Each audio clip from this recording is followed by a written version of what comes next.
what is happening in Ayungin Shoal is different from the entire operation of the Chinese Coast Guard and our deployment of the Philippine Coast Guard vessels in the entire West Philippine Sea. In some features of the West Philippine Sea, we can already see some of the changes of behavior of the Chinese Coast Guard. Before, they were aggressive all over the West Philippine Sea. Nowadays, in other places, whenever they shadow the Philippine Coast Guard, they are now tailing us from behind.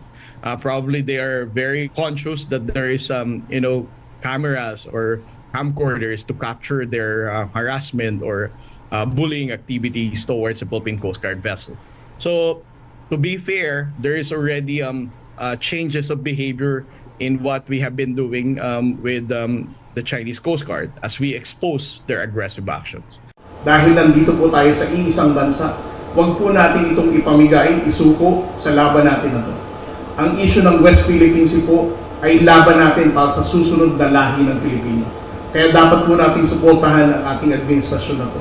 Huwag po tayong magpadala sa mga fake news or false narrative na ang issue ng West Philippine Sea doesn't concern people from Mindanao or people from Visayas.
I'm not pro any country at all.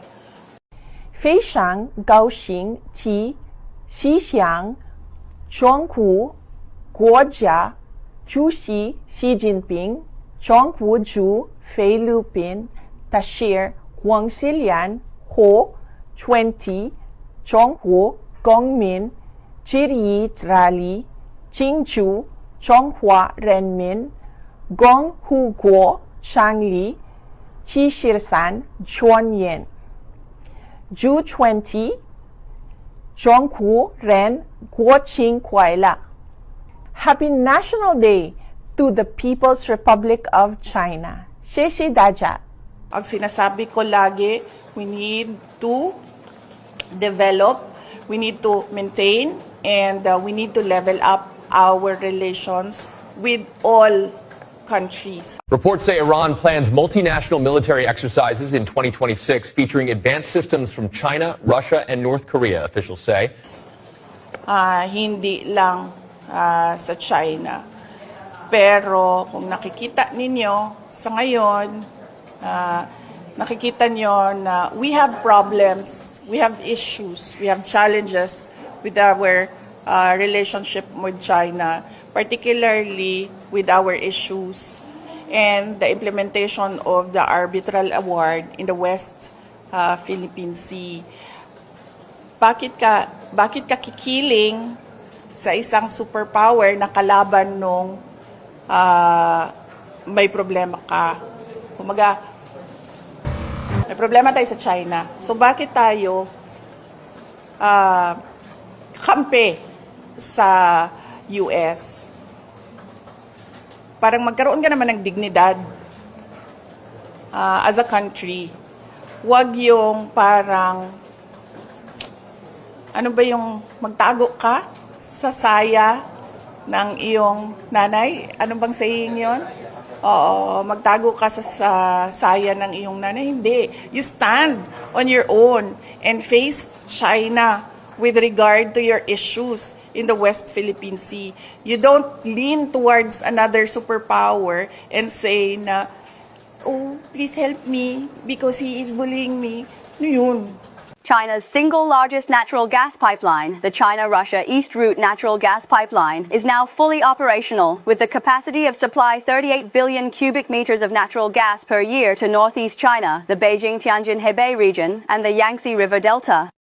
This landmark achievement was announced by the China Oil and Gas Pipeline Network Corporation on Monday. The pipeline, which took nearly a decade to construct, stretches over 5,000 kilometers from northern China to the east coast, crossing 9 provincial-level administrative regions. China basically claims that it did not give its consent to the arbitration, and consent is required before the arbitral tribunal can acquire jurisdiction. And second, the tribunal has no jurisdiction because it's a territorial dispute. Now, on the first, when you ratify UNCLOS, you give your consent in advance to any future arbitration under UNCLOS regarding the application or interpretation of UNCLOS. It's there.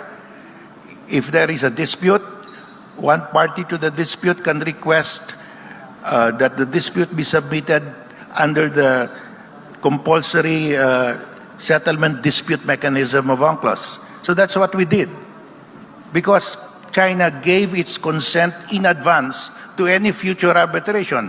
Just like in the Pact of Bogota in Latin America, all countries signed the Pact of Bogota, and they said if there is any territorial, maritime, or any kind of dispute, we agree to submit it to compulsory arbitration in advance in case of a future dispute.